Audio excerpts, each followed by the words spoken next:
Welcome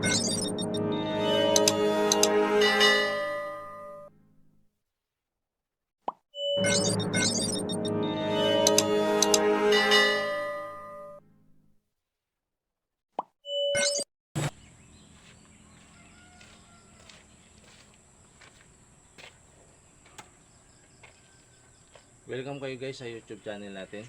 So welcome na welcome kayo. At sasagot tayo ng isa sa mga comment doon sa video natin. So ito yung sabi niya. Sir, patulong po kung pwede sa sukat na 7 meter by 8 meters, 3 bedroom hanggang sa tie beam lang. Ilang simento, ilang hollow block, graba at sand ang kailangan po. Thank you. So yun ang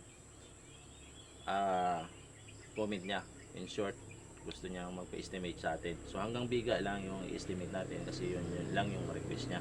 Hanggang doon lang tayo. So kung bungalow house lang ang plano mo na ipatatayo, so ito yung mga materialis na kailangan mo na bagay dyan sa bungalow house mo. So bilisan lang natin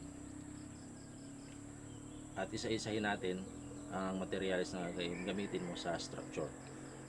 So gagamit tayo ng 10mm sa mga poste at biga mo, kasama na sa mga pundasyon ng hollow block at ng poste mo.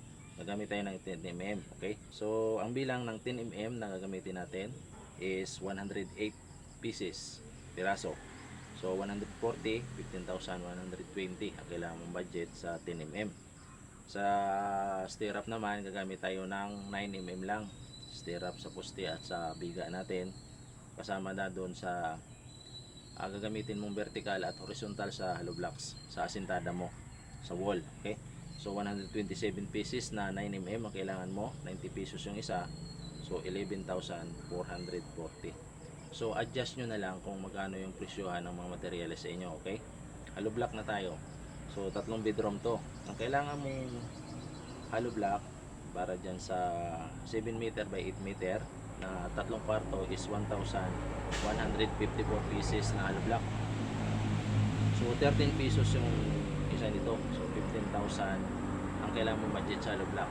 So adjust nyo din kasi may mga lugar na mahal ang hollow blocks. Okay? Sa simento, kailangan natin ng 115 sako na simento.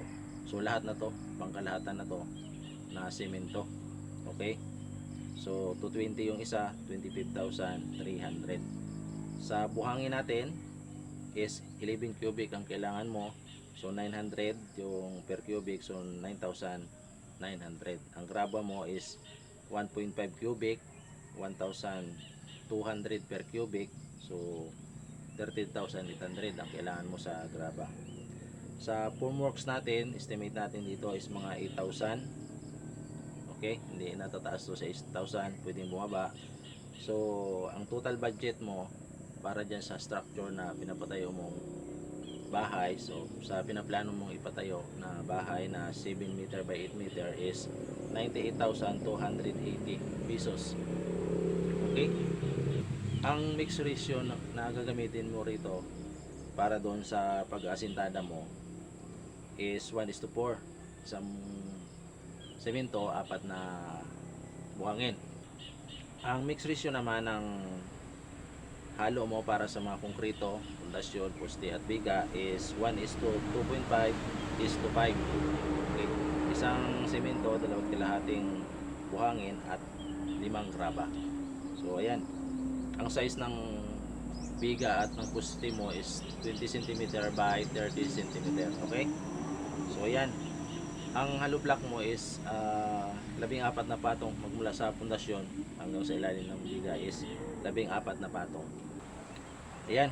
Ayan yung mga idea na ibibigay ko sa iyo. So bago ka pa lang sa channel ko, so huwag mong kalimutang mag-comment kung mayroon kang gustong itanong. Estimate natin yan. Medyo busy kasi tayo, kaya isang beses lang sa isang linggo tayo sasagot ng comment. Pero kung hindi na tayo busy, sasagot tayo ng every 2 days, magsasagot ako ng comment. Okay? Huwag nyo rin kalimutang mag-subscribe para ma-update kayo kung may bago akong mga video, mga nagpapa-estimate natin yan isa-isa.